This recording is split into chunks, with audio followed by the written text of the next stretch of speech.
तुम्हाला जर असं वाटत असेल की हा तो दरवाजा आहे, ही ती गोष्ट आहे, हे ते लोक आहे, हे ते रिलेशनशिप आहे की ज्याच्याद्वारे मी आज सैतानाला माझ्या जीवनामध्ये काम करण्याचा अधिकार दिला आहे, तर आजच तुम्ही ते द्वार बंद करा. यस, तुम्ही देवाचे लेकरं आहात. तुम्ही प्रभू येशू ख्रिस्ताच्या मूल्यवान रक्ताने विकत घेतलेले आहात.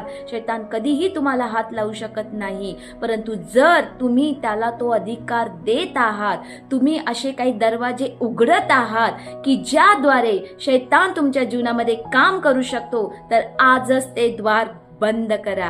यस, जोपर्यंत ती लिगल अथॉरिटी त्याच्याकडे आहे तो हल्ले करणार. परंतु जेव्हा तुम्ही विश्वासाने ते द्वार बंद करणार आणि म्हणणार, शैताना, जे काय अधिकार मी तुला दिले होते, आज मी ते तुझ्यापासून घेतो येशूच्या नावाने, तो त्या क्षणी तिथेच त्याचे हत्यार खाली टाकणार आणि तो तुमच्यावर हल्ला करणार नाही. यस, शैतान हा हारलेला आहे. जर तुम्ही स्वतःहून त्याला काही अधिकार दिले असतील, तर आजच ते अधिकार त्याच्या हातातून घ्या.